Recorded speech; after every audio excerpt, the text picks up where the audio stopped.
So the last time the three of us spoke, we joked that it wasn't a Julie Andrews movie. And now we can't make that joke because it is a Julie Andrews movie, but it's also a Hitchcock movie, which means I have very little in terms of experience with Hitchcock. I have seen one other Hitchcock movie. Which one? Psycho. I know. And I think I've spoken to this a couple times. It was just, again, for me, it's just not something that, I don't know. It's not someone that I've had anyone ever be like, you need to watch these movies. This is a thing. Like, you have to go. Like, again, I've never had anybody do that. So at least not for Hitchcock. I'm not saying other people haven't done that. I've watched plenty of movies on suggestion before. But for me, I had never had anyone be like, you need to watch The Birds or Psycho. It's like, okay, I've been on the Universal Studios backlot tour enough times to know that Alfred Hitchcock's important. They always point him out. So I know the importance of Hitchcock, but I don't know through experience of watching the movies what is so important about Hitchcock, if that makes sense. Everyone is left by now. They're just like, he admitted immediately that he has no experience with this director and we do not care anymore. Because how dare anyone be honest as a podcaster? I'm curious why Psycho you did find. Was it just a horror thing? It's a horror thing. I mean, it's like, you can't have a conversation about the history of a certain kind of horror movie without Psycho coming up for a whole multitude of reasons. Slashers, the use of blood. I mean, again, just a lot. I mean, again, pushing the rating board and stuff like that. All of that. Psycho is in that conversation. So that for me is why I had seen Psycho. Again, why I didn't go and watch anything past that is kind of beyond me. It's not for a lack of wanting to watch Hitchcock or finding that the kinds of movies that he's making, like thrillers effectively, are not something I stray away from, is what I'm saying. I just, for whatever reason, Hitchcock just never, word of mouth was never suggested to me, which is kind of strange. I think in some ways that may be generational. Like, I grew up and Hitchcock was being re-released. Hitchcock films were being re-released in even traditional theaters, right. Not all the time, but often enough that I saw more Hitchcock than I saw in a theater than I saw other classic films. And so that was more, even though he wasn't our era, he was close enough to our era that we were hearing about those films being a really important part of filmmaking history and filmmaker history. I don't think I've ever seen any Hitchcock movie in a theater. I think my viewing experience has solely been on television. Some of them I've, and to a large extent, initially anyway, my impression of what a Hitchcock movie was probably colored by not just Psycho, but The Birds, both of which I have seen and scared the crap out of me because I'm easily scared. So, but I have seen, I certainly haven't seen them all, but I have seen a good number of them. All right. And I've seen Psycho, Vertigo, Rear Window, The Birds, North by Northwest several times, Rear Window several times, To Catch a Thief, Rope, The Man Who Knew Too Much, and I'm sure a couple others. The Man Who Knew Too Much, remind me which one? It's the 50s. It's did he do it twice or it was done twice? It was done twice. It's not the first one. Or did he do both? No. 1956 and 1934. Yes, he did both. He did both. Yeah. Okay. He did both of those, which is really interesting. I think I'm sure I went through a Hitchcock. I know I did. That's when I saw them all during film school. Was like, oh, okay, I'm going down the Hitchcock lane. So I saw them both. The only one I remember would be the second one, the 56. Because all the ones you mentioned, I know I've seen all of those except for I'm not sure if I've seen The Man Who Knew Too Much. The title sounds familiar, but I'm not sure that I've seen it. And some of the TV, did Alfred Hitchcock present? I saw some of those too. I've never seen any of those. Again, they sounded scary to me, so I stayed away from them. Short form anthology stuff, right? Yes. Yeah. Kind of like the horror or the thriller version of Tales from the Crypt, Twilight Zone, or Twilight Zone. Yeah. Oh yeah. But and I really enjoy the Jimmy Stewart, Alfred Hitchcock sort of genre. Right. Rear Window and Vertigo, I think, are really excellent. In particular, and then North by Northwest is amazing. So that might be, I'm going to say You definitely need to watch North by Northwest and Rear Window and The Birds. I would put those all up there. Before this? I mean, yeah. Rope is pretty great too. Rope is pretty great too. Rope, you have to understand, was done. I think Rope is great. It is both hindered by its conceit, which is it's all in one take, right? And I think it does a very good job with that, particularly for the time, particularly, it's really good, but it's still a little bit slower than it needs to be. By the way, I just took a look and I have seen The Man Who Knew Too Much. So perhaps I've seen the 1956. Yeah. Well, and so that, again, like for me, it's I was never opposed to any of these movies. I don't even actually know why I didn't see any of them. But on this episode of the Culture Cast, I am still your host, Chris Stash, and I'm joined by the two hosts of 80s TV Ladies, Susan Lambert Haddam. Hello. And Sharon Johnson. Hello. And we're talking about, I guess, the first time I'm doing a Hitchcock movie on this show, which, good and for bad for this movie, it has Julie Andrews in it, and it's from 1966, so it's a later Hitchcock movie, and it's called Torn Curtain.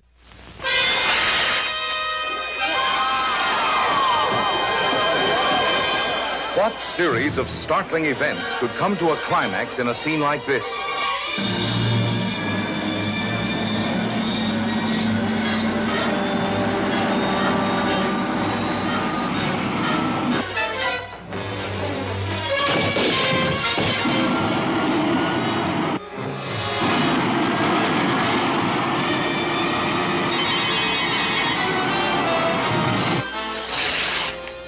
A scientist, I'm a teacher.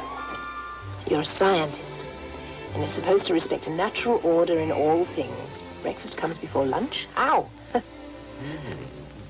And marriage should come before a honeymoon cruise. Paul Newman and Julie Andrews find love in danger, and danger in love, when they venture behind Alfred Hitchcock's Torn Curtain. Now, you stay away from me. Don't talk to me. When this plane lands, you take the next one out. Anywhere. Go home. But she had to know what was happening to the man she loved. All right, what would you like me to do? I'll be back in time for the wedding. In 2 months? Yeah. Or 3? Yeah. Oh, Michael, you certainly know how to make a girl feel wanted. Who are you? Didn't the farmer tell you? I'm Dr. Koska. Who is this Professor Armstrong? Pray for him. What possessed you to bring your girl on a job like this? I didn't. She followed me. It'll blow up. We built it. Didn't blow up. It works. 4 years ago, we tried it on Mars. It blew up. I love you very much. Won't you please take me home? I'm sorry. I can't.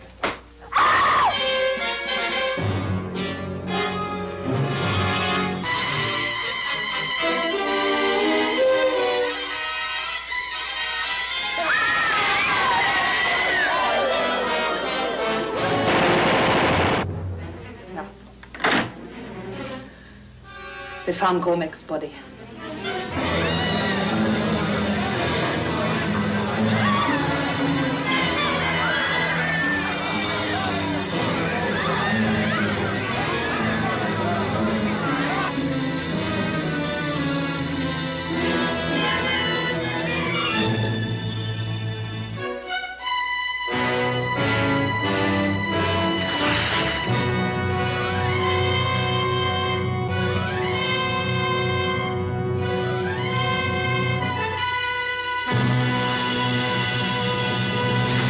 So the film is written by Willis Hall and Keith Waterhouse, directed by, like we've kind of mentioned at this point over and over and over again, Alfred Hitchcock. Screenplay by Brian Moore, and it stars Paul Newman and Julie Andrews as a scientist and his girlfriend, scientist girlfriend, who through, I would say, Hitchcockian ways, defect to East Berlin and then have to defect to West Berlin, or back to the other side of the Iron Curtain, as it were, through hilarious misdeeds. And again, I mean, this has got to be the Hitchcock thing, right? This Hilarious? is, I mean, like, again, hilarious. I mean, like, some of it's kind of wild and some of it's horrifying. But some of the things are kind of like, oh, that's kind of clever. That's kind of cute. But yeah, there's also a lot of this that's pretty brutal in a lot of ways that I was not expecting. But yeah, we're going to be spoiling the movie, obviously, and it's the kind of movie where spoilers matter. It's a thriller, so just a heads up, if you want to watch this movie, go and watch it.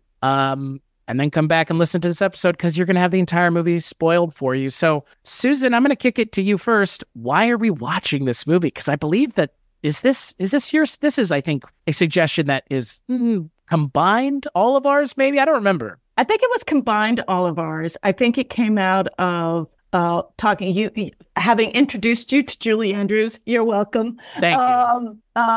We were talking about what else Julie Andrews could we see, and then we were talking about her having done a Hitchcock movie with Paul Newman, which I had never seen, and that was like, how did I not see this in my Hitchcock dive? And so I think I was excited about it for that reason. Sharon? I recall that I was the one that brought it up because I have seen it before, and just based on initial comments, probably enjoyed it a lot more than perhaps the two of you did. We'll see. But yeah, I saw it, many years ago, probably during whenever I was watching all sorts of older movies of that kind. And so I've known of it for some time. So, Sharon, let's go back the other direction. Sharon, what did you think rewatching it to talk about it for this episode? First of all, I realized some of the details of the movie I'd completely forgotten about. I thought they were married. I didn't realize that she was his fiance. Right. At least I didn't recall that. Let's put it that way. But other than that, I may have forgotten some of the details, but I think that was really the only thing that I did not remember. But I didn't remember it being quite as, for lack of bloated, if you will, in terms of some of the scenes. However, for the time, that was certain. And I think looking at it now, Hitchcock was a little self-indulgent about some of that stuff, but still, it had a lot of very Hitchcockian touches to it. By you, Susan? I was surprised. I had never seen it. I had seen scenes from it, and so I did remember that. But I actually, and listen, I maybe end up in the middle. I'm just guessing, but because I really enjoyed many parts of this movie, there's a level of craft in Hitchcock films. The cinematography, the state, there's just some really, really wonderful stuff. I love Paul Newman. I love Julie Andrews. I don't think they're Hitchcock stars. And it's odd to say what is a Hitchcock star, but there are people he worked with over and over again, Jimmy Stewart being one of them, Cary Grant, they met Hitchcock in the right place, or Hitchcock met them in the right place, and they were. And it's weirdly, I think, a bigger than life a movie star that is the personality. Like, it's so odd that Jimmy Stewart did Hitchcock when you look at his other films. And you're like, but how is Jimmy Stewart in a Hitchcock film? How would that ever fit? But it does. It fits really well. And I don't think Paul Newman fits a Hitchcock film. I think that's the biggest problem I have. He is such a naturalistic actor. He is an amazing actor. I love so much Paul Newman, but I don't think he's a Hitchcock actor. I think he doesn't act like a star. And there's something like Julie Andrews comes off really well in this, even though, again, I'm not sure she's a Hitchcock star or Hitchcock lady, but she at least kind of understands the level of performance that's happening in a Hitchcock movie. It's a crafted movie. And I think that Paul Newman, if he understood it, wouldn't do it. And so he's just walking through this movie. That's what I think is the problem of this movie. And so, and I think there are challenges in the movie because it sort of doesn't quite hit that pace that you want from a Hitchcock film. However, there are freaking amazing scenes. There are sequences that are really, really cool. And it's just so interesting that they're engaged, but that's not even that clear. And that they're totally in bed together at the beginning of the movie. And it's 1966 and they're not married. And it's Julie Andrews, who at this point had played Mary Poppins and The Sound of Music. And so she was like the goodest good girl in the world and shows up in this movie in the first shot in bed with Paul Newman. And they are clearly have just had sex or about to have sex. And that is amazing. It's not that I did or didn't like this movie. Okay, I'd never seen a Hitchcock movie before as the adult that I am now. So I think I do recognize that this movie is a bit long.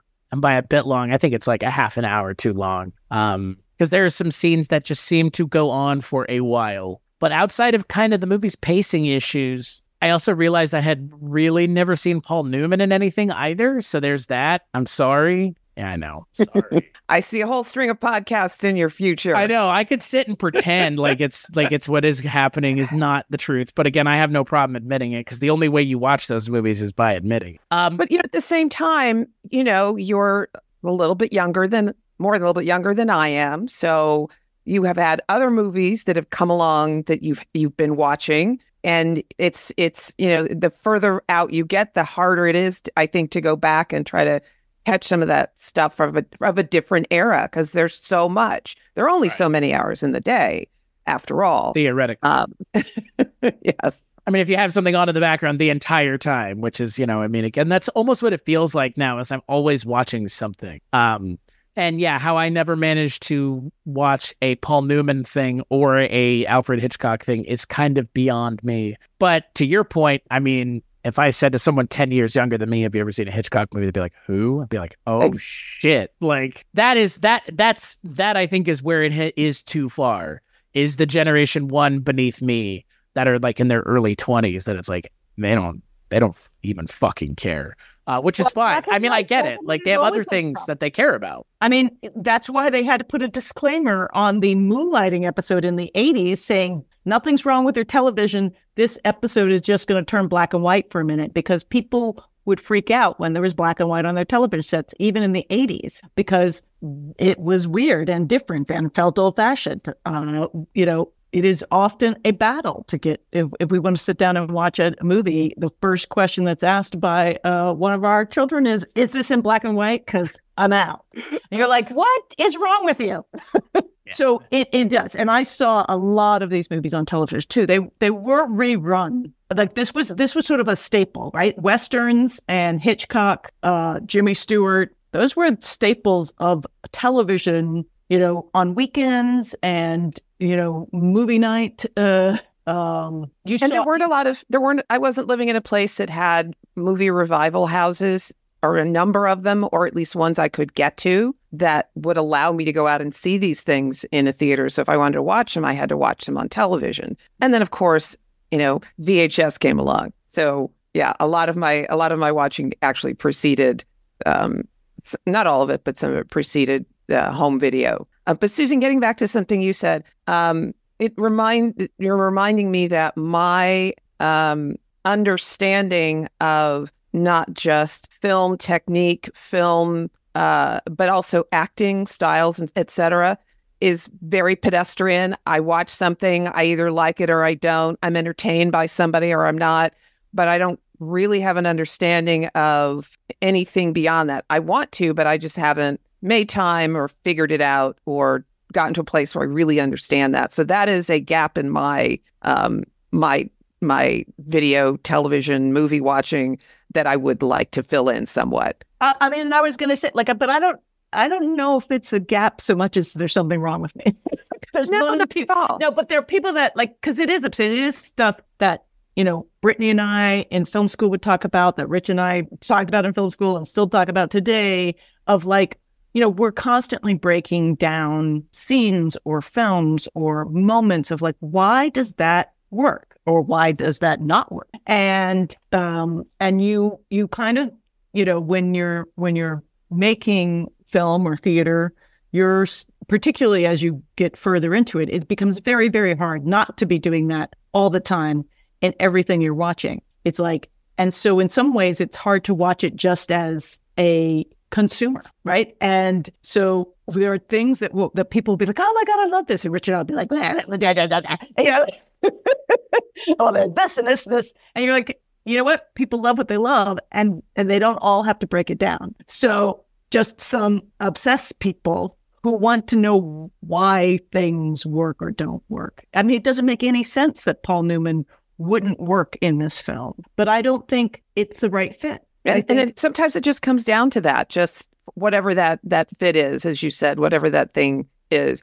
I mean, for instance, sometimes I'll hear somebody say, oh, that was a really well-directed movie, or that wasn't a very well-directed movie. I have no idea what that means. I honestly don't know what that means. I just come out of the movie and go, I like it or I don't like it. There's maybe some things I can quantify or describe, but at the end of the day, I don't have that vocabulary and I don't have that understanding, and I would like to have that a little bit more at least. But that's for another podcast, perhaps. Well, and I was about to say, like to your point, Susan, like watching movies has been ruined for me because I can't watch them the way I used to. I can't. The turning off at some point, like I was able to turn it on and off, but then when the expectation is always you're more than likely going to be having a conversation about this, you can never turn it off, and it's been turned on too many times.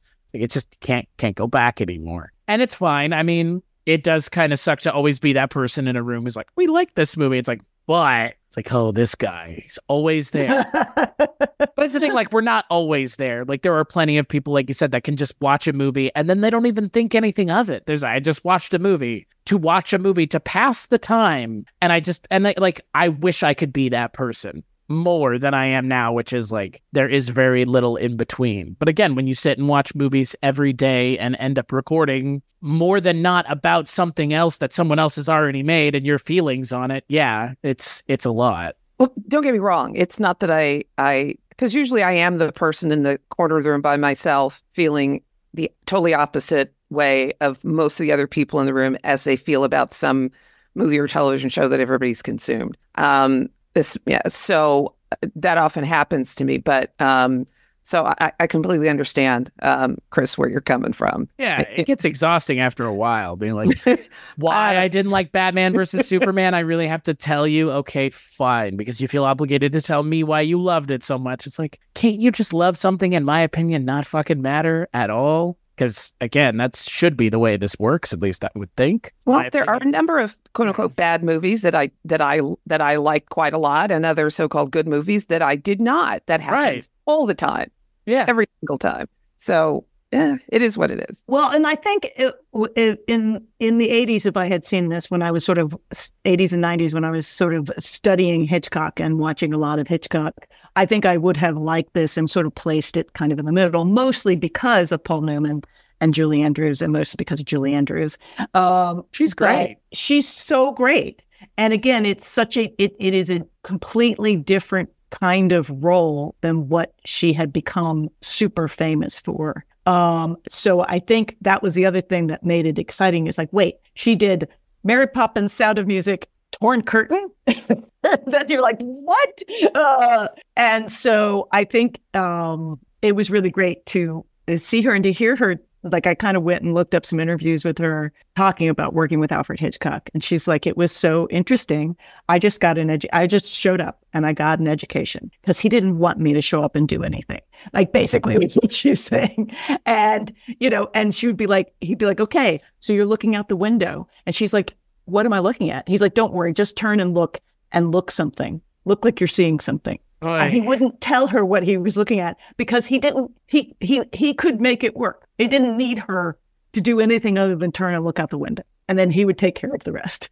And so I think that she was willing and able to go along with that style and being like, I got it. I'm just going to be in the room with Alfred Hitchcock and do my best to enjoy the ride. And I think Paul Newman was like, no, but what am I looking at? Because I am not going to participate in this kind of bullshit. Yeah, that was something that I gleaned too in some of the reading that I did, that he was all, as you said, what's the meaning of this?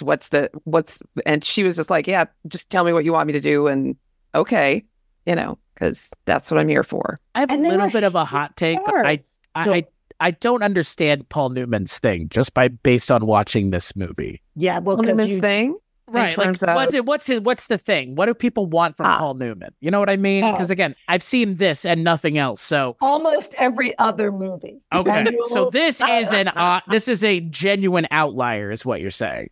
Okay. in a lot of ways, I hadn't really thought about it. Why but it is this not man on a of, sauce bottle at the store? There's a reason here. I mean, because he was I mean, if you want a list of movies of Paul Newman's to see, my top 3 would be Cat on a Hot Tin Roof, Cool Hand Luke, and the prequel to the pool movie that he did with Hustler. Those are there's another one that he did with Joanne Woodward, and for the life of me I can't pull it, but Hot Summer, Hot Summer.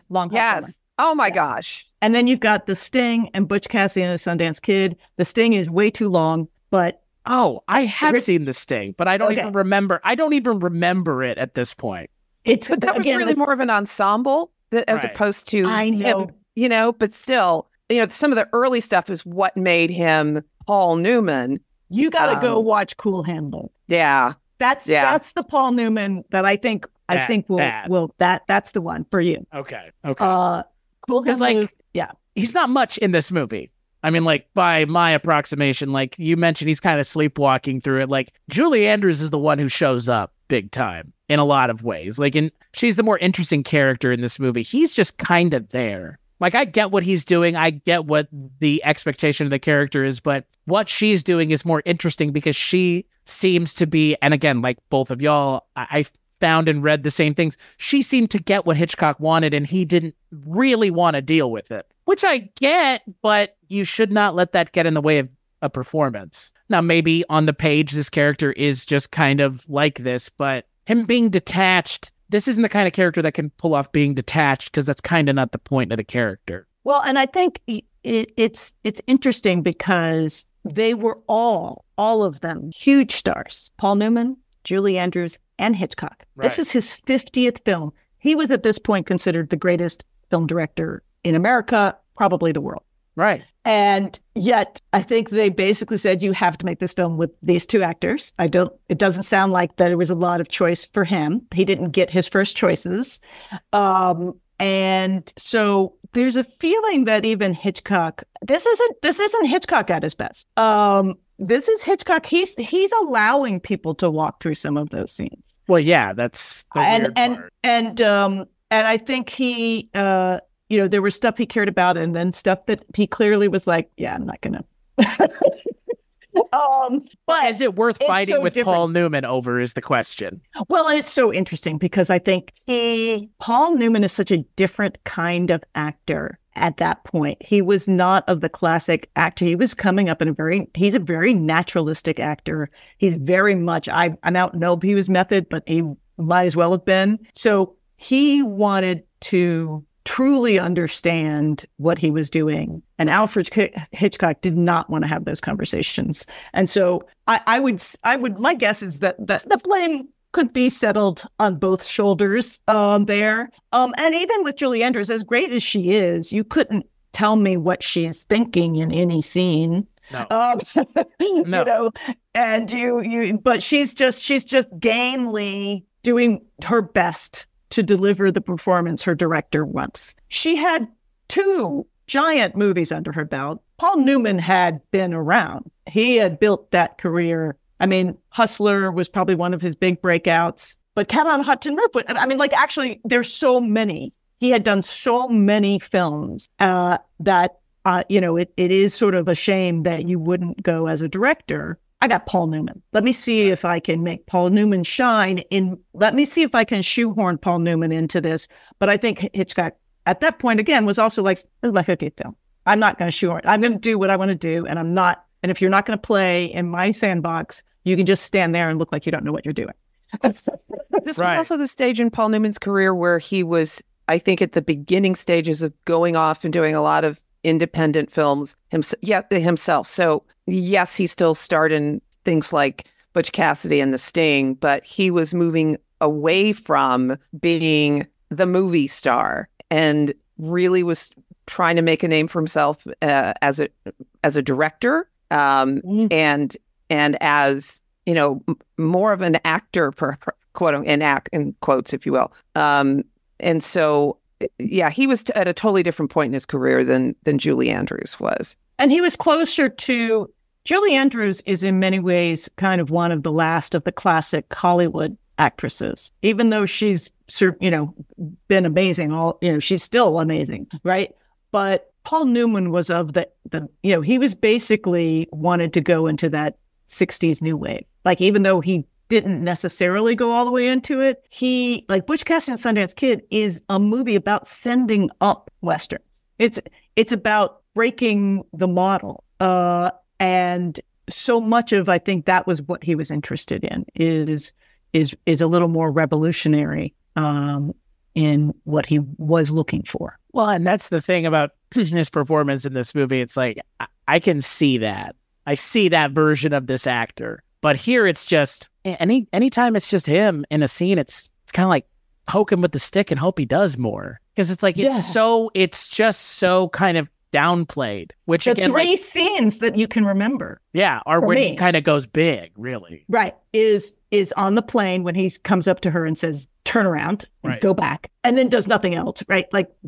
And then the incredible the set piece murder, of the movie, the set piece of the movie, is the incredible murder scene, and then with the professor when he's because again it feels like stuff that worked for him to play, right? It was both physical and it was something an actor could really grasp onto.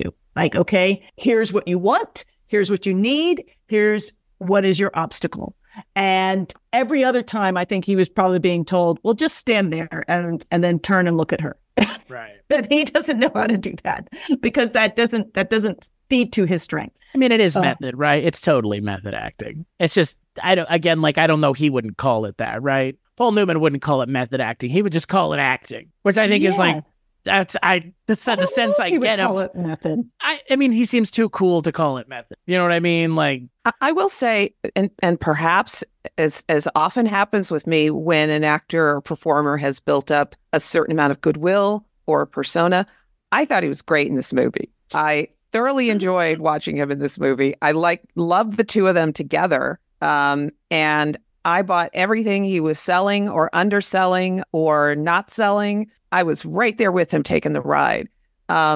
Perhaps part of that too was growing up as a child of the Cold War and the whole evil East Berlin versus heroic West Berlin of it all, and the whole Iron Curtain of it all, and the idea that there was this inherent danger in what he was doing, in what was happening, real danger. It wasn't like some sort of made up danger that somebody really could die. They didn't, the meanies on the other side of the wall didn't care, and they would kill just about anybody if they felt like it.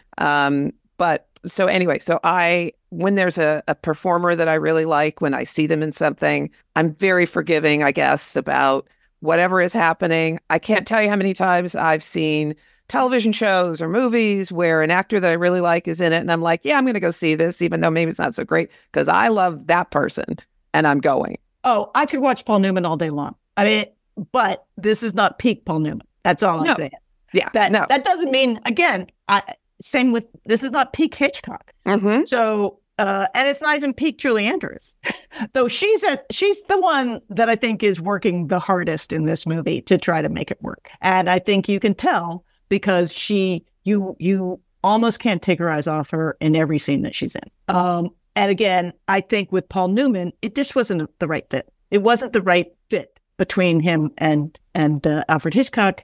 And so it's so clearly a struggle, but he's still like beautiful to look at. They made sure that they took his shirt off and had beautiful ladies staring at him.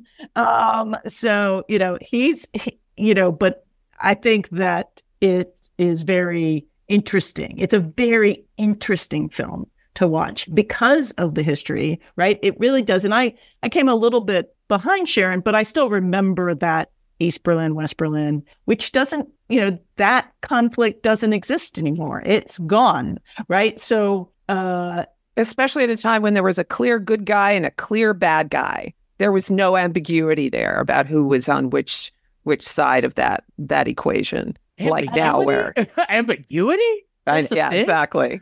Although I thought it was actually pretty interesting how it was sort of like, for the communists, they were just communists, right? So they were just like, we're just trying to do our thing. And if we can get you to come over and join our party, we're into that. And if you don't, yeah, we'll kill you. But that's only because they'd go back and give our secrets away, right? So I thought that it actually was a little less evil communist than I thought it was going to be.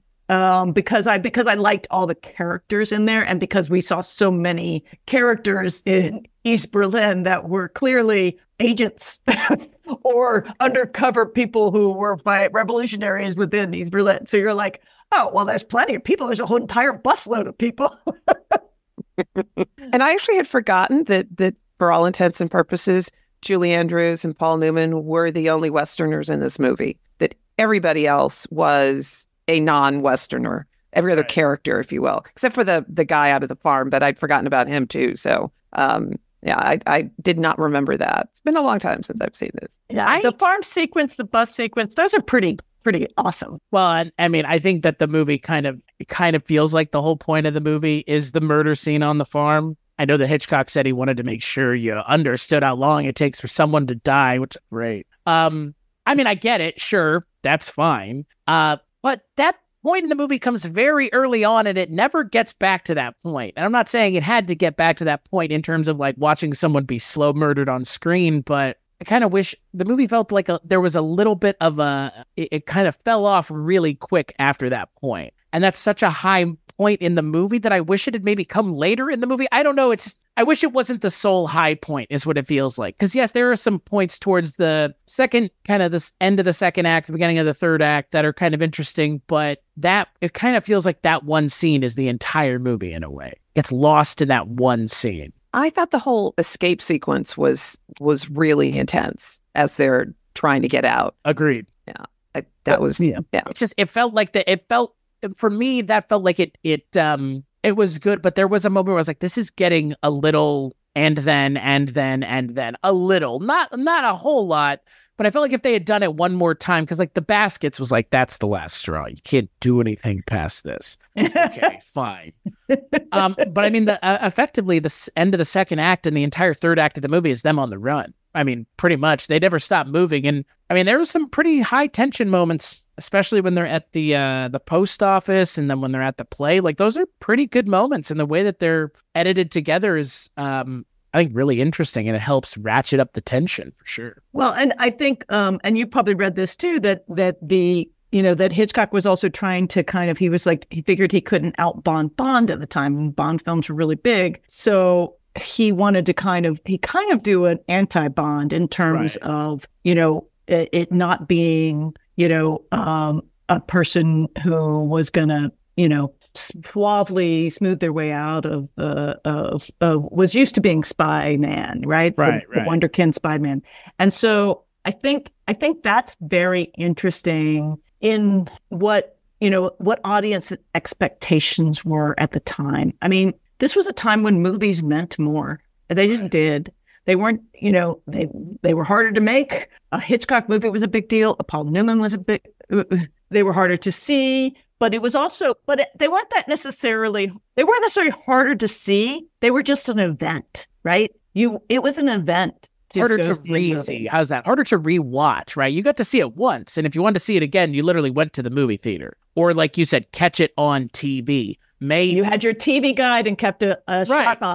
Right? Exactly. Like the ability to just sit down and click this movie on and click this movie off and pause it at any point. That has probably allowed me to not watch as many Hitchcock movies because I can watch literally anything else as well. At one point, it was just this for this kind of movie. And if you wanted to watch the best kind of this kind of movie, you would watch a Hitchcock film, I'm assuming. I mean, again, there are other names that would come up, but Hitchcock is a kind of director of a certain kind of movie that was his thing forever. Essentially, that's what he's known for. It was also a time, though, when movies would stay in a theater for much longer.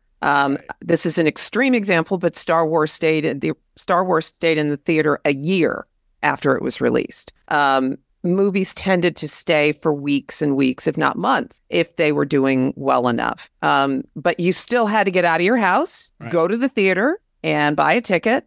And you could certainly, but you also could sit through it 4 times if you wanted to, a lot of times if in a lot of theaters back then, if you had an inclination to watch it over and over again.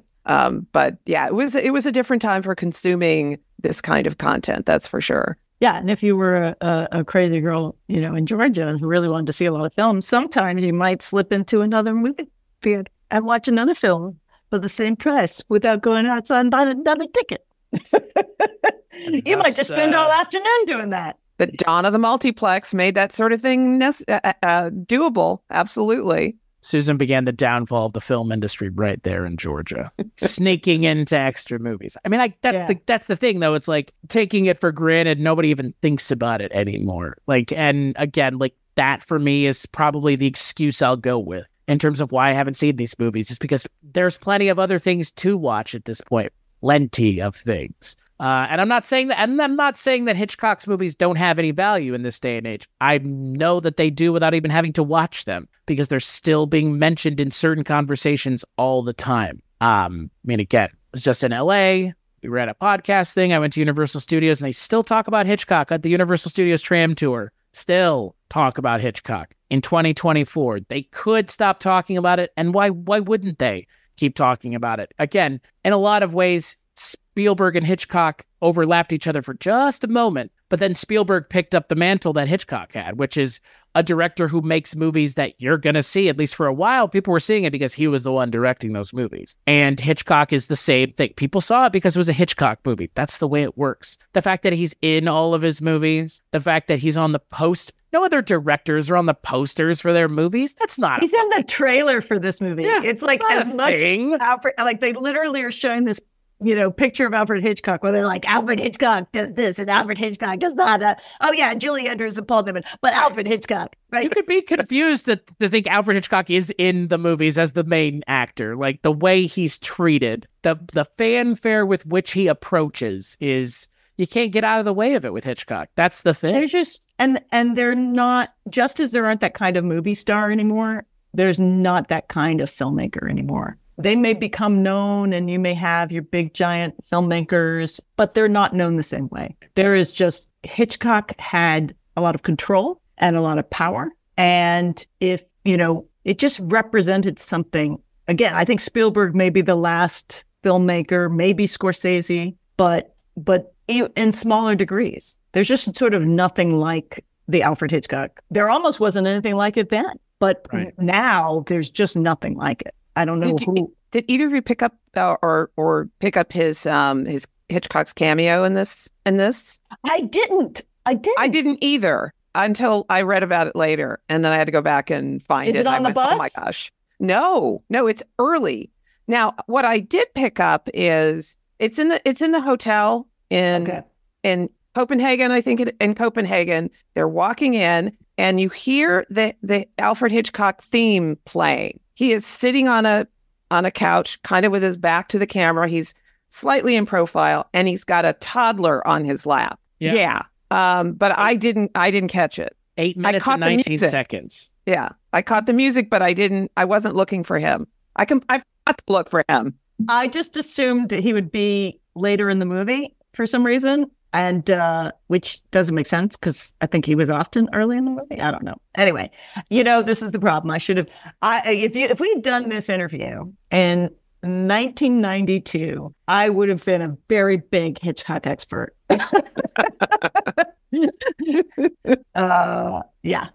Because this is definitely somebody that I went down the rabbit hole of. Right. This is a person I want. Because you'd be like, you get an overview of film history in film school and you get some highlights of all the stuff, but then to get somebody's full. So I did a full Jimmy Stewart. I did a full Hitchcock, a lot of Truffaut for me. So, but it's pretty amazing how even if you don't know it, you know it. And that's because of The Simpsons, and that's because of literally with me. Literally, yeah. I mean, The Simpsons is responsible for a lot of film history knowledge being passed on to a next generation. I mean, they have a Hitchcock cameo in the episode that they do all the Hitchcock references. A streetcar named Marge, I believe, in like the first or second season. Yeah. I mean, they have a bunch of Hitchcock. They have him in there. They have the thing with the babies that are meant to be the birds, but the pacifiers. I mean, again, that was my exposure to Hitchcock more than anything else, more than having ever seen the movies, for sure. And then again, I don't know if I saw Phantom of the Paradise before or after I saw Psycho, but De Palma does his own Hitchcock thing in Phantom of the Paradise. I mean, some would bristle at it, but Brian De Palma probably is who picked up exactly what Hitchcock was doing. Yeah, I can see that. Spielberg was at that same level of director, but De Palma, I think, is the person who picks up the mantle for Hitchcock in terms of being known as that kind of film director. I think he might hate or like that, and I think a lot of other film watchers might hate or like that statement, but I don't think it's untrue either way. Well, who are the filmmakers of today? Like Chris Nolan? Is he? Yeah, I mean, I guess. I don't like his movies, but I know people do. Tarantino, another one. Again, he's an old guard. These are old guards now. Tarantino is Greta Gerwig. Does that count? Greta Gerwig, yeah. But again, she's not given quite the due, right? No. I'll be glad when she wins for something other than Barbie that's better than Barbie. Not saying Barbie was bad, but we all know the other things Greta Gerwig has directed were really good too. I would put Barbie as the best of her. Really?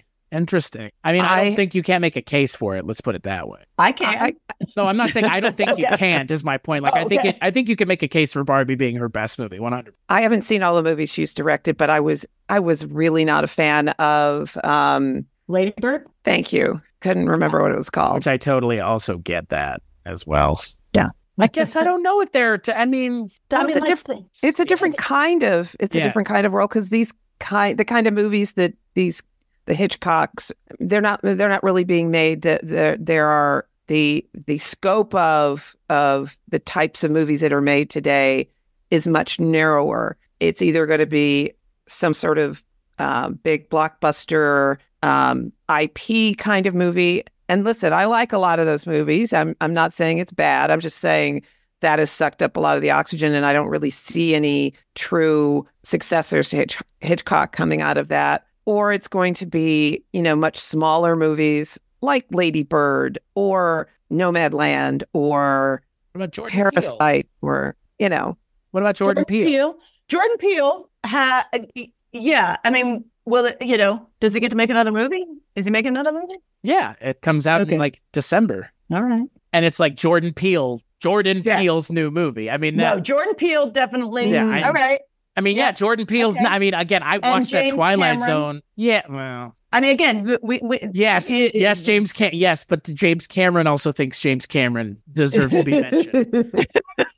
I like Catherine Bigelow a lot more if we're having that conversation, because at least she makes interesting movies, not just the same thing over and over. So I would put Catherine Bigelow. Again, none of them are near a Hitchcock, but in terms of even Spielberg is really like right. And Spielberg, again, I'm also going to put in a little bit of the old guard, right? Oh, he's totally old. If you're making movies in the 70s, you're part of the old guard. So we just have by definition. Bigelow, we have Tarantino, we have Christopher Nolan, I'll allow it. Robert Rodriguez, Kevin Smith. I mean, these are people that they don't make that many movies. I mean, I don't think you can. But I don't know, like that. But in my mind, it makes it like an event when their movie comes out. Like Tarantino Tarantino is prolific, but he doesn't have 30 movies. It's not like Soderbergh. Like Tarantino, Scorsese, Spielberg, like they make movies infrequently now. So I think that's where the elevation is just by the fact that they don't work as much as they used to. But I would agree with you. They probably don't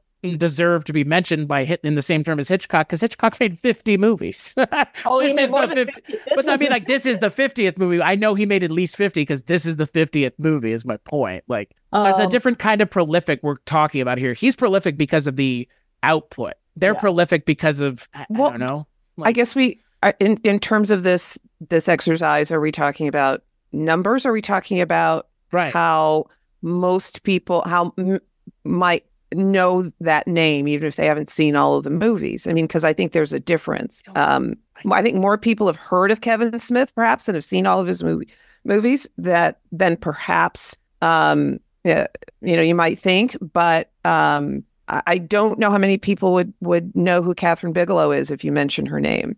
Not saying that she's, I mean, I get it. I think that's a little bit because Kevin Smith is out there as a personality. Right. Exactly. You know him as a personality. Yes. That was intentional, right? I mean, that was kind of part of it. Hitchcock was out there as a personality too. Part of it was intentional, right? Mm-hmm. He's in his own movie. I mean, Kevin Smith kind of copped the Hitchcock thing. Kevin Smith is in almost all of his own movies. Yeah, but he's actually. So I mean, again, like he did the Hitchcock thing.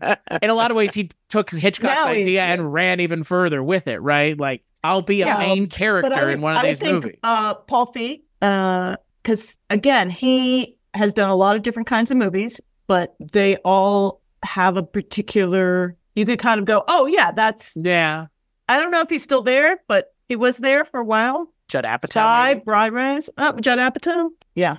But it's not the same. No, it's really not. If your name is being used as a verb, like Hitchcockian, or I guess that's an adjective, but like Spielbergian, like there's not like, look, nobody's saying George Lucas directed, like nobody sits and says George Lucas was a great director. Well, there's not direct that much. So. Well, that's my point. Like, but again, like there's also the thing of like, how do we make sure Tarantino, you like, there's an expectation with the Tarantino movie.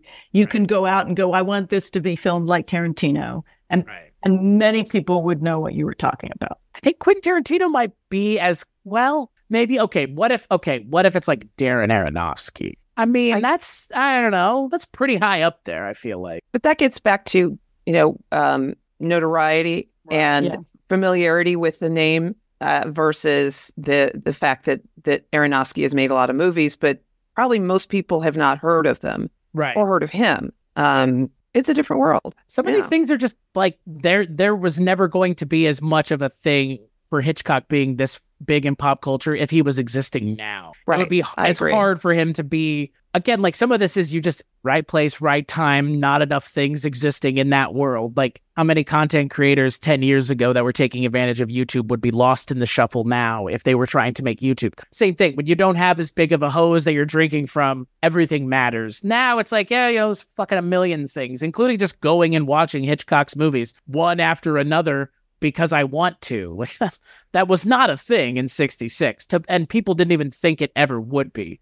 To tell them, oh, you can pause it and rewind it and watch it over, and you don't even have to have a physical thing. Like, talk about fucking magic. Like, Jesus. And so having film knowledge at that point was really, it took a lot to be able to access the films, right? You had to go read a book in the library. Like that's, I mean, Richard talks about it on his shows. Mike assigns it on his shows. Like books about movies were the way you get that information. Not everybody could go on Google and Wikipedia and read everything that's been condensed down from all of those sources so that it's a manageable stream of things. I mean, we really are just living in a time right now where, it's nice that we can just turn these movies on, have a conversation, and then turn them off. Like, there's nothing in terms of effort being put in. The effort is very minimal at this point. And your reaction when you realize that something you decide you want to watch, or you're like, I can't watch this. It's not available somewhere. Right. This is wrong. How is this possible? Right. It's,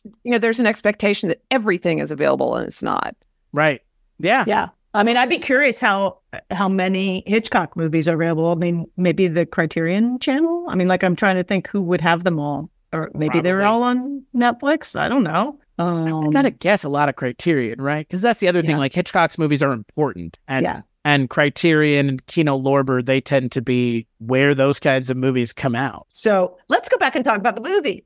Yeah, the movies. I mean, again, we're doing two different podcasts today, but that's great. Right. I want to talk about that murder scene. I want to talk about that farm. Yes, let's talk about the murder scene. Boy, that was off-putting. And there's a couple of things. It is still astonishing to me that Julie Andrews was sleeping out of wedlock with the character that Paul Newman's playing. And I mean, let's just point out, she's clearly a scientist, but really she's his assistant. Right. That's what she is called throughout. This is the scientist and my assistant, which is the role that women got to play in the 60s, even if they were scientists. And they never define what kind of credentials, if any, she actually has. She knows just Paul Newman, the assistant, She's sleeping with Paul Newman. Those are her credentials, sleeping apparently. with her boss, right? Right. So, and it's Julie Andrews.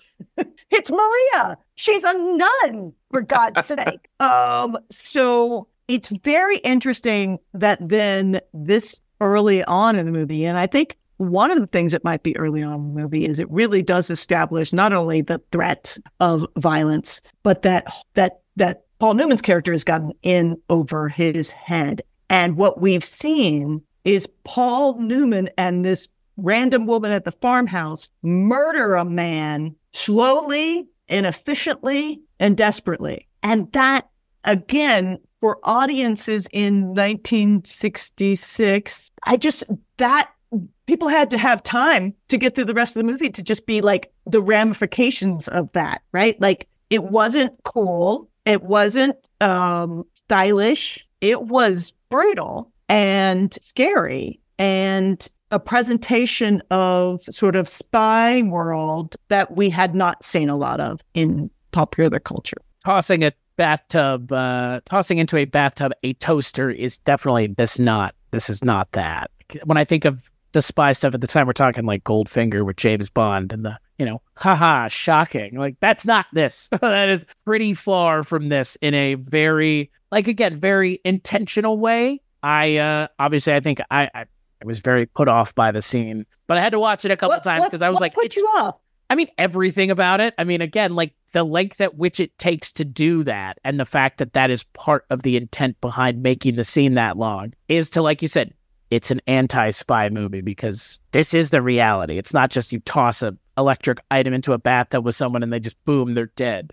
That's not how this works. And I appreciate that was kind of the point of the scene. And it does raise the stakes for the rest of the movie. Right. You are sitting up a little bit more after that, for sure, I think, as an audience member.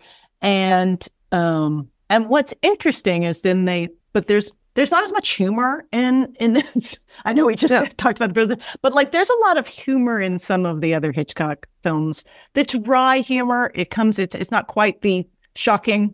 It's not a James Bond humor, but there's a lot of more character going on in other Hitchcock movies than there's going on here. This one feels very straightforward in a lot of ways. And which is, I think, in some ways why sometimes the tension just sort of dissipates. It should maintain. I think that's one of the things that frustrated me. It's like from that moment on, you shouldn't ever be off your seat. Right. And it does, even though they're kind of on the run, they're kind of not. And then they have the talk, and then she thinks he's going to, I did love the scene in the hotel room where she's like trying to convince him to leave. And it was a very unusually shot Hitchcock scene because it was shot so far away. Where did that fall? Where did that particular one fall in the movie? It comes after. It's when they're in she knows he's defecting, but she's decided to go. I think it's the moment she's like, I'm going to go back and I want you to come with me. Ah, okay. And so she changes. It's after she changes her mind after saying, okay, I'm going to stick around. And then she realizes I can't do this.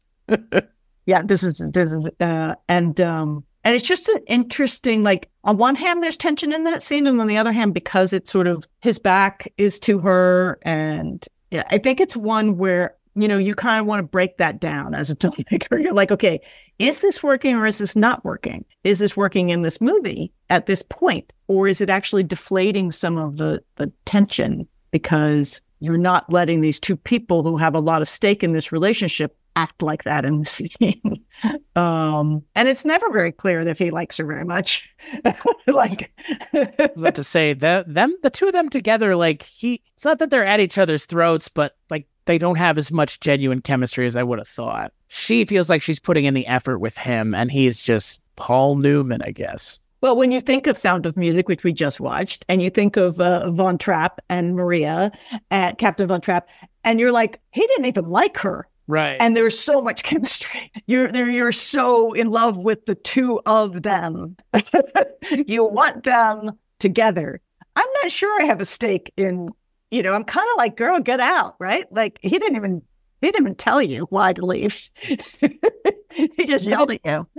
But until he tells her what's going on, he's playing a part, and she's going around going, "What the fuck is going on here?" And I don't understand any of this. And he's just over in the corner going, I thinking, I can't tell you because they might kill you if I tell you. And he doesn't tell her until he absolutely has to, or feels he absolutely has to. So there's different things going on there, I think, for me. And he's way in over his head too. Like he's way in over his head. He didn't even tell the U.S. government what he was doing. Like right.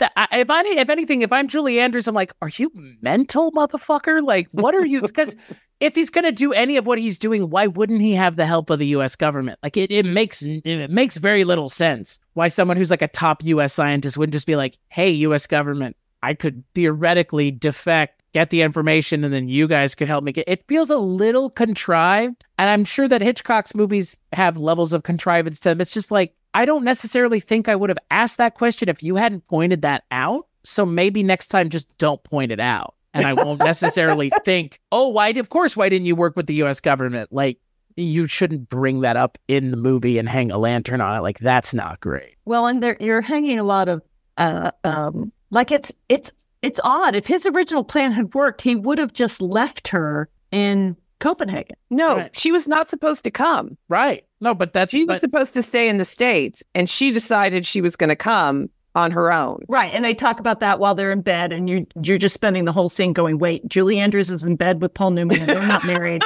And I really don't know what to think. But yes, they were doing some exposition about how, but then there was also like, oh, because we're going to get married, and of course I should be here. And then he's like, of course. But then, yes, she wasn't supposed to be there, but now that she was there, he didn't seem to change his plan at all. No. I'll take his side and say, because his plan was to leave her behind. He was just going to sneak off. She'd be left behind without any information or knowledge that could get her in trouble with either the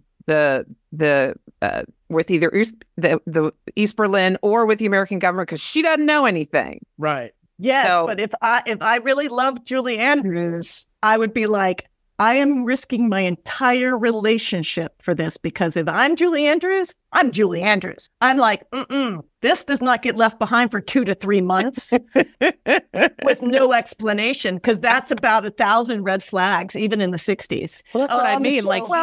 He's kind of nuts is my point. Like, it doesn't make a lot of sense. He seems kind of, to me, like the character in the movie that I'm like, a lot of this could have been avoided if you had just done what any one of us would have done, which is talk to the U.S. government. Because who are you giving the information to anyways? I get that he doesn't like the U.S. government because they hinted like they kind of shelved one of his projects, but to go and effectively do this, like, hey, it's a bit of a stretch, a bit of a jump. You're really that mad, I guess. All right. But I will give him, well, I don't want to give him, it's not credit exactly, but this was 1966. And as evidenced by the fact that Julie Andrews played his assistant, men didn't explain themselves to women. Right. They just did their thing, and the women were expected to just go along with it. And I'm sure he fully expected, if she had stayed behind and if he had left for a couple months, he'd get a hero's welcome when he came back, when he explained to her what was going on. I'm not saying it's a good thing.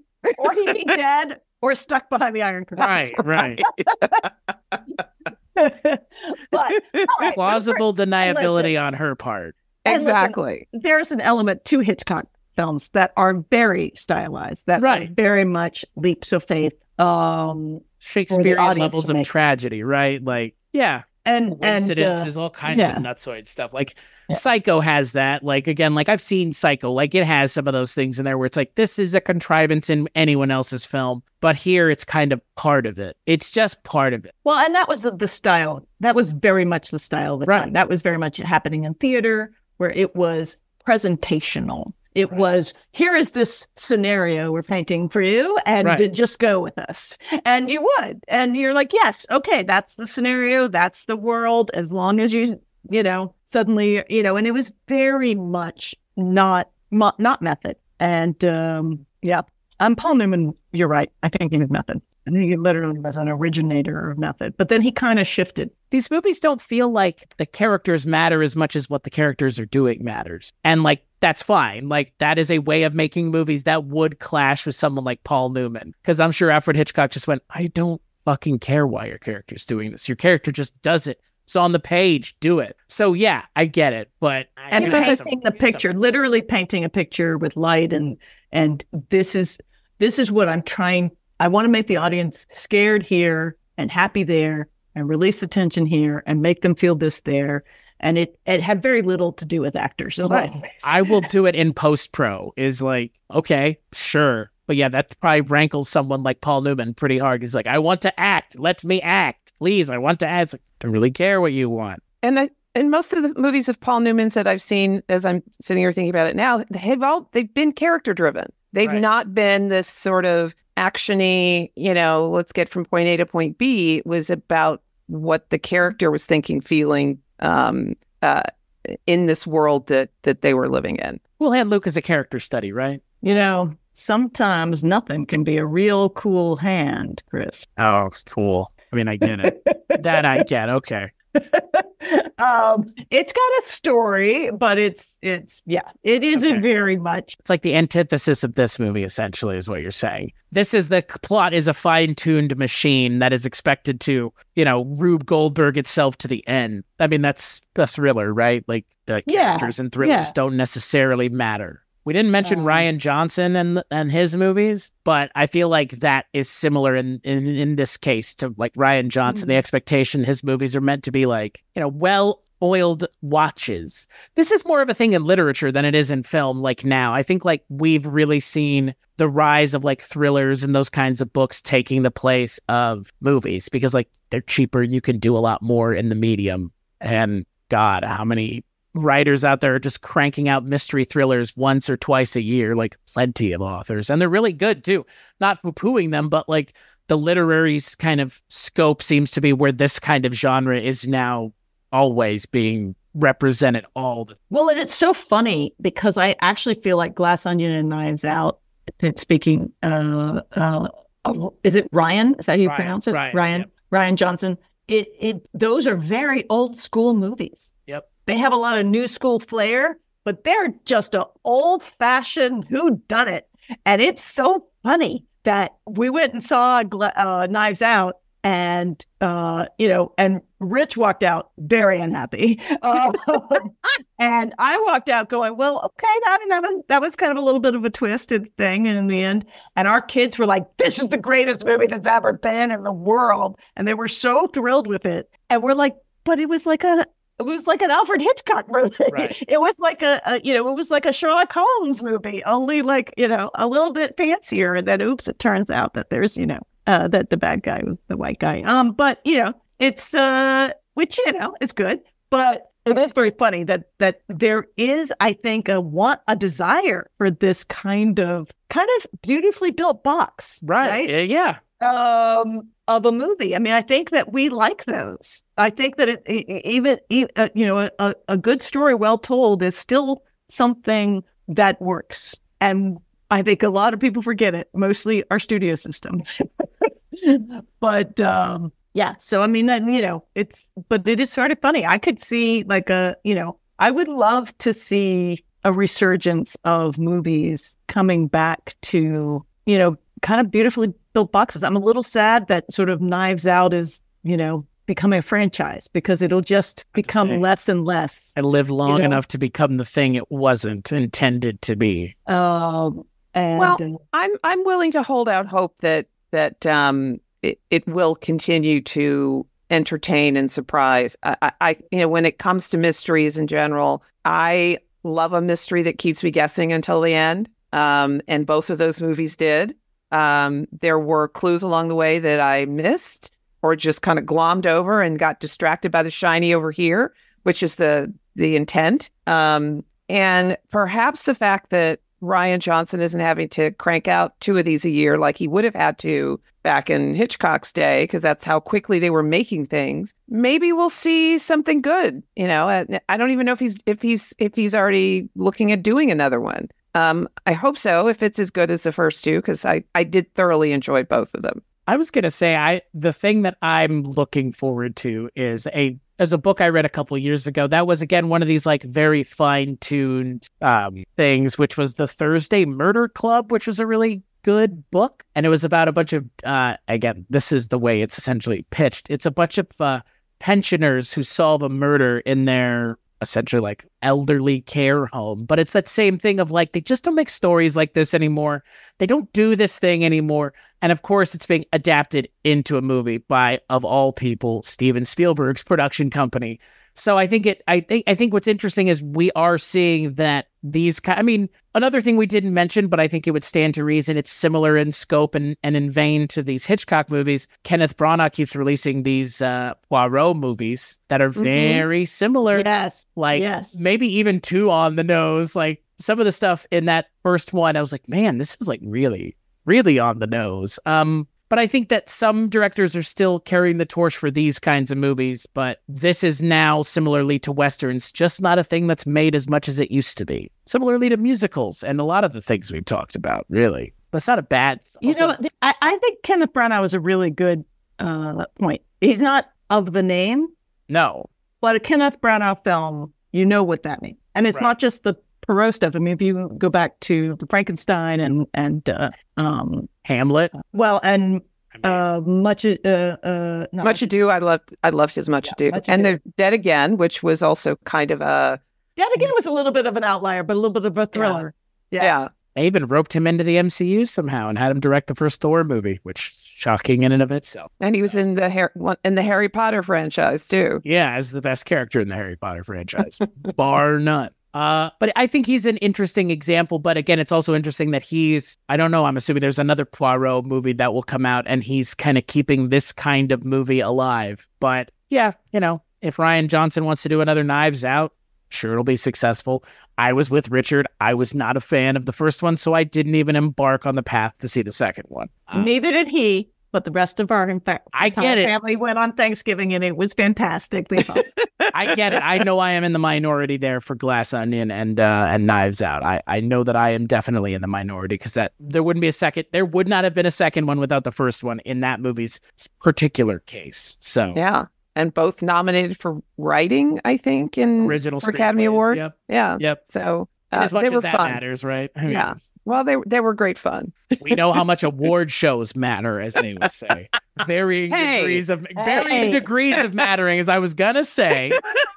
We take credit for the good ones and we distance ourselves from the other ones. Please now coming to the stage, little known podcaster Malcolm Gladwell. Oh yeah, never heard of that guy. Who? Well, the Webbies are way more important. They are. Exactly. They are. The Webbies are more important. The Webbies are, what is the word? They're more recognized by more people and have been for a longer time than something that's been around for like 2 years, 3 years, seemingly. Listen, it's worth it. I wouldn't necessarily start you with this Hitchcock. If I'd known it was only your second Hitchcock, we probably would have started somewhere else. But this is definitely a worth seeing Hitchcock because it's sort of pedestrian Hitchcock. It's standard Hitchcock fare with slightly the wrong stars in it, but they're very interesting stars, so it's an interesting one. Sharon? I would say it's certainly not perhaps Hitchcock's best, but it's still a really fun, really good watch and a look in a very small way of the whole Cold War East versus West situation that is where all of this stems from, in the way that Michael is trying to get the information he needs, and sort of an everyman kind of character who is trying to find the information he needs to try to help his side. If you like Paul Newman, if you like Julie Andrews, and if you don't, why not? Definitely give it a watch. And I'm just going to echo what they said more or less. If I wouldn't say that this is the best place to start for Hitchcock, but I'm also not going to be the person to ask what that best starting place is. I enjoyed it. I mean, nothing else. I enjoyed it. It was a fun movie, and it was an interesting watch. And yeah, the big moment of the movie does stand out as a big moment, but I think that the movie, for the most part, pretty good, pretty well directed. There's some great scenes of tension throughout, and I understand just by watching this movie why Hitchcock is who he is for a large group of people, if not to the cinematic landscape as a whole. So, however, there is one more piece of business we need to talk about before we end this show, and that's where people can go to vote for something that y'all's show is nominated for. So I'll turn it over to y'all so you can give the particulars on where people can go to vote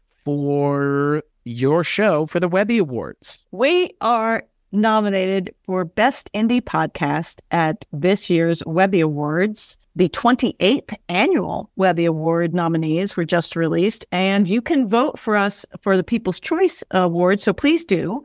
You go to webbyawards.com, and then you're going to, it should be easy to go vote. But there's a lot of categories, so you can just search Webby Award podcast 80s TV Ladies, and you can probably find us. We'll soon have a link from our website, but we don't yet. So we might, even now, by the time you release this, we might have a link to the website, 80stvladies.com. There are currently links on our social media, on our Facebook page, and on Instagram that will help you get right to where you can go to vote for us in the Best Indie Podcast category. Really appreciate any support. And the link will be in the description for the podcast as well, because if you're listening to this show, you should be going and listening to their show and voting as well, because, hey, we were just at a podcast thing where we didn't win anything. So now that y'all are nominated, we can tell people to go and vote for something that we are part of. So yeah, the link is in the description below. Other than voting for the Webbies, where can people find what y'all work on? 80stvladies.com. It's 80stvladies.com. It looks back at female-driven television shows from the 1980s from a modern feminist perspective. Sometimes it's just Sharon and I bloviating, and sometimes it's we have very special guests on, from filmmakers to costumers to the stars of the shows. So join us and let us know your favorite 80s television show filled with ladies that we should cover.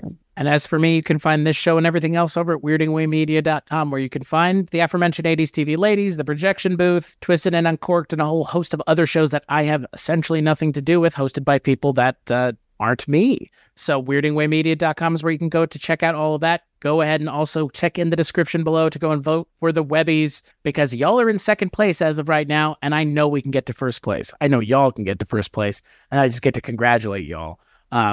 But yeah, that's where you can go to get all of those things done. There's only one thing you can't find over at weirdingwaymedia.com. That's Ranking on Bond, which I do with Susan's husband, Richard Haddam, the host of Richard Haddam's Paranormal Bookshelf, where we talk about James Bond movies once a month with our other host, The Projection Booth's Mike White. Y'all were on a recent episode that's not coming out for some time, but in the future, that will be a thing you can hear the five of us talking about. So until then, like, rate, and review the show wherever you get it. Susan and Sharon, thank you so much for joining me. Maybe the next time you guys are on an episode of the show, you'll be Webby Award winners. Who knows? Only you can help us there, folks. So like I said, go on over, check out the podcast description, go vote, and we'll catch you on the next episode.